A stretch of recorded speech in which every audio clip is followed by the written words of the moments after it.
When he goes down where it's wetter. When you hop on his dingle. When he goes brat in your snarf. When he puts in a third, call that a triton. When he asks you to open thingamabob, and you've got 20. When Massa makes you slave away out in the sun. When he asks for consent to kiss you. Can I kiss you? When you're easily the best Disney live-action remake of them all. Yeah, but you weren't expecting to hear that out of me, but the little Rmaid easily crushes every other Disney live-action remake. And I've seen them all, other than Dumbo and Pinocchio, but there's only so much psychic damage I can take. The little chocolate milkmaid is also beyond mediocre, vastly inferior to its original, and does not need to exist. What a soft shell I'm turning out to be. So let's dingle hop right over to the changes. First, well, they changed Ariel. Can you spot the difference? I'd say it's about an inch. You gotta appreciate that commitment to realism. This guy is really mean. That's going a little far. It's not nice to make fun of someone for their physical immutable characteristics like that. Oh, also... Guess what? Hold up, wait a minute.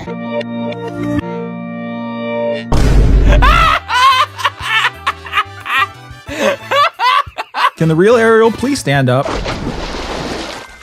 But ER, she's a mermaid, a mythological creature. Mermaids can be any color we want them to be. Yeah, okay. But Ariel was white. Ariel's white, not brown. You just have a creepy fixation with a cartoon ginger, racist.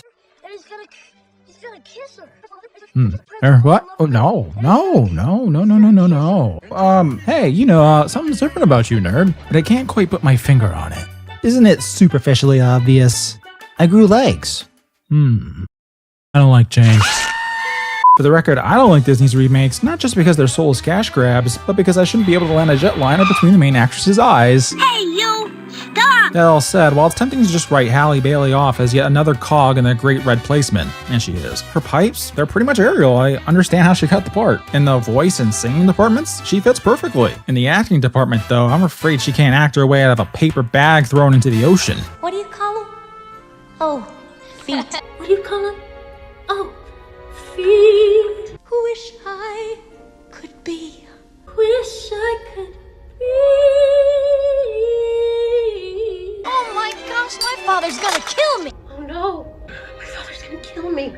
He would have died. A man was drowning. I had to save him. Don't you take tone of voice with me, young lady. It's not great. Luckily for Halle, she spends half the movie mute. Improves any movie, honestly. Now, for our next change, somehow Triton has daughters of like every race with one wife. How do you explain that, you ask? It starts with a C and ends with a re. You get what I'm laying down here? Yep, capitalism. Shit, I'm really starting to sound like a breadline tuber. I'm gonna come to your house and I'm gonna have sex with your dog. Beyond the specter of transformation, this is one hell of a cynical ploy to sell toys. Hey, black girl, you want a dark-skinned mermaid doll from the movie? Here you go. Light skin? Got you covered. Brown? You betcha. Asian? Would you look at that? Aryan? Hell yeah. It's even weirder on land. Eric's kingdom has every ethnicity under the sun, to the point I've no idea what they're trying to go for here. Is this supposed to be some colonized Caribbean island? But why is the queen black? Why are you black? The commies are asking the same question. Oh, whoops. Ah, well, the movie is about Ariel changing her species, so if the newly acquired shoe fits, eh? And on the subject of bait, there were all these people on Twitter saying Disney removed Ariel's motivation to become human for love, and they were just wrong. And the little slur made Ariel still wants legs just so she can spread them, but for the white man. Smells like bleach. They were right about the other things, though. They legitimately do change the lyric and kiss the girl so that Sebastian tells Eric to ask for consent. Possible she wants you to use your words, boy, and ask her. You're not supposed to ask. Maybe it's just me since I physically can't pucker my mouth, but if a girl's leaning in like this, do you really gotta double notarize it? Speaking of molesting, let's quickly discuss the cinematography, specifically the lighting and camera work. Whose less than brilliant idea was to light this movie as dark and cloudy and muted as feasibly possible, then cast a dark-skinned woman as the lead? What a dim-lidded idea. The only times they brighten the underwater world are during the Dinglehopper scene and the Under the Sea number, the latter of which perfectly encapsulates my issue with the camera work because it's like trying to give you seasickness. Can you hold one fucking shot for 5 seconds? There's almost never a point you get an uninterrupted look at Ariel during this song because dozens of CG fish are taking up like 75% of the foreground while the camera continues to spin like we're in a cyclone. Bubbles under the sea.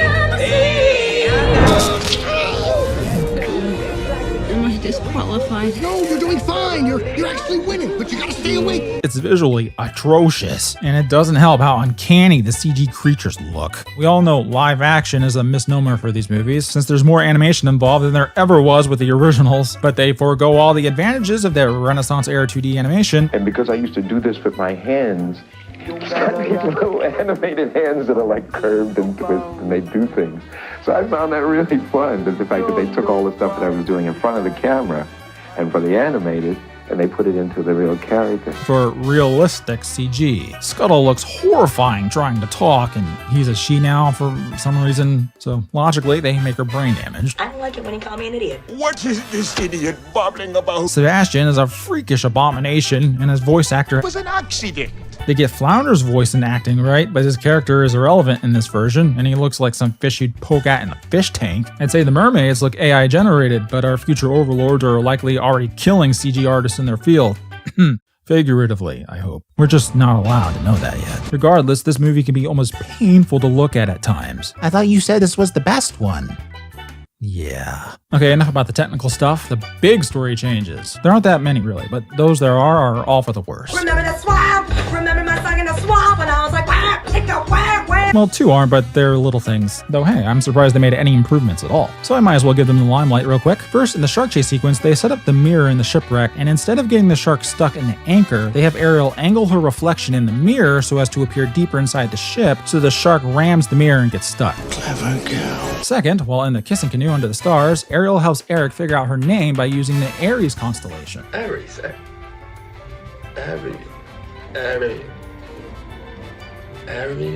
It's a cute scene and smart. And while not necessarily better, Melissa McCarthy filled out the role of Ursula seamlessly. And I just gave you the premium package, kid. Life's full of tough choices, isn't it? She was given some really stupid expository dialogue in her first couple scenes, but she did her best with it. Kudos to her. Definitely the best part of this movie. Nobody ever puts my things back! Oh, there it is. I got it. But that's it. The rest of the movie is a much less enchanting ripoff with a handful of weird off-color changes that are either harmless or just cheapen aspects of the story. For instance, the human world appears acutely aware of the sea world because they blame them for wrecking all their ships. AI eroding our land from under us, stealing it back into the ocean. Eric's backstory now is that he washed up from a shipwreck as a kid before the Queen took him in, yet he's drawn to the sea anyway, and to wrecking ships just fine on his own. It's such a strange alteration because it doesn't add anything to the story and rather undermines this new Eric's obsession with sea voyaging. Now I thought, and hear me out, I thought they were setting up Eric for an old twisteroo, where he'd once been a barnacle boy himself and became human, then washed up on shore, which is why he subconsciously longed to go back. Oh, also Ariel's mom is dead now, or something, because of humans. An incredibly unnecessary addition. Unless the bigger mermaid actually ran away from Atlantica and became the queen to raise her boy away from Triton, and that's why she wants to keep Eric out of the ocean, and Ariel had a different mermama who really did get killed, so as to not spoil all this. I was just waiting for all this to turn out to be incest. But nah, the Lion King continues to reign.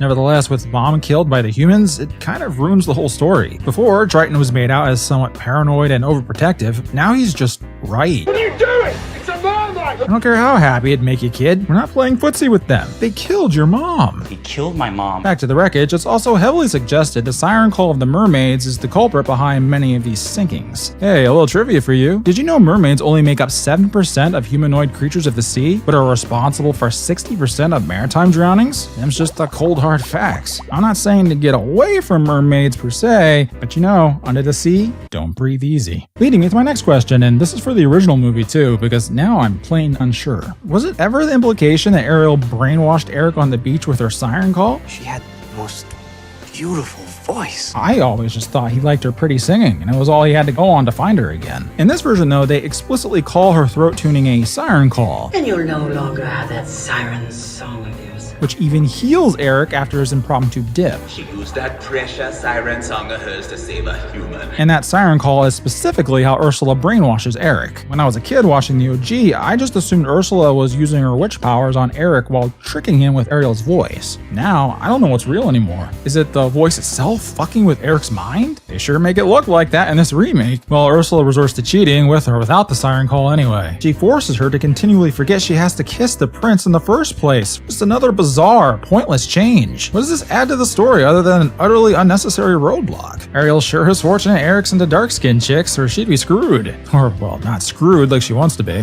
When he stabs you with his pole. Oh, nope, sorry. Ariel's now the one to stab Ursula with the ship, while Eric hangs uselessly from some ropes. I didn't fight alone, Father. Eric was with me. Would have been a lot more convincing if he'd done anything but hang around Ari. Hell, barely anyone else gets to contribute to the last act. Eric and human Ursula, who's way prettier than Ariel, like, it's not even a real choice. Well, they have an engagement party at the castle instead of a wedding on a ship at sea, so that fun little clash where all the sea animals gang up on her, that's gone. Scuttle gets to smack away the ring, and that's the end of that. Tragic. They don't even end it with a rainbow. I think we get it. Animation doesn't translate well to live action or realistic CG, and it never will. As a movie, The Little Mermaid is just okay. As a remake, it sucks. If you've got kids, they'll likely be pretty bored by this. Just stay home and put on the 1989 version. Much better animation, framing, more color, better sung songs, better story, superior in every way that matters. You think you're so much better than me? That's the thing. I am better than you. I think I speak for most of us that the only remake we really want to see is of Song of the South. Come on, Disney, give us some real black representation, instead of slumping on the shoulders of giants and managing to do everything worse. Hey, look, I'm over to see